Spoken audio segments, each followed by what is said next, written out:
మనం వేసే ఒక చిన్న గుండు సూదే గ్లాస్ వాటర్లోని మునిగిపోతుంది. అలాంటిది అంత పెద్ద షిప్ నీళ్ళలో ఎలా తేలుతుందంటారు? హలో నమస్తే, welcome to Manvi's stitch and style.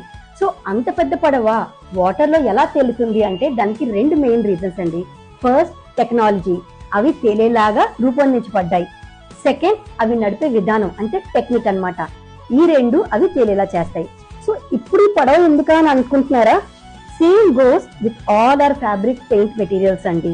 నాకు షాప్కి చాలా మంది వచ్చి అడిగే క్వశ్చన్స్ అండ్ ఈవెన్ కమెంట్స్ లో కూడా చాలా సార్లు నన్ను అడిగారు ఏంటి అంటే, ఈ ఫ్యాబ్రిక్ పెయింట్ ఉంటుందా, ఇలాగే ఫేడ్ అయిపోతుందా, కలర్ ఏమైనా పోతుందా, లేదా అక్కడి నుంచి చిప్ అయిపోతుందా అన్న చాలా చాలా క్వశ్చన్స్ కి ఈ రెండు రీజన్స్ ఆన్సర్ అండి.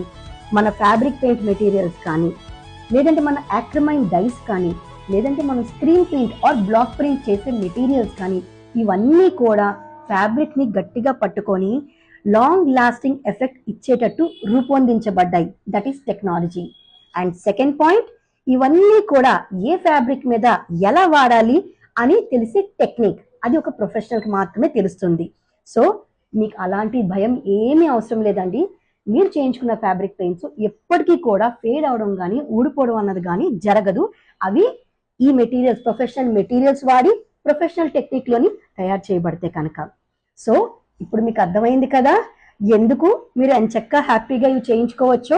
కాదండి, చాలా మందికి తెలియని విషయము అండ్ మోస్ట్ ఇంపార్టెంట్ విషయం ఏంటి అంటే, ఫ్యాబ్రిక్ పెయింట్ అది టాంజూర్ పెయింటింగ్ అవనివ్వండి, నార్మల్ ఫ్రీ హ్యాండ్ పెయింటింగ్ అవనివ్వండి, డైస్ అవనివ్వండి, లేదంటే స్క్రీన్ ప్రింట్ అవనివ్వండి, ఇవన్నీ కూడా మీరు తెచ్చుకున్న తర్వాత ఎలా మెయింటైన్ చేయాలా అన్నది చాలా మందికి తెలీదు. సో దాని మీద నేను త్వరలో వీడియో చేస్తాను. So please stay tune for more knowledge.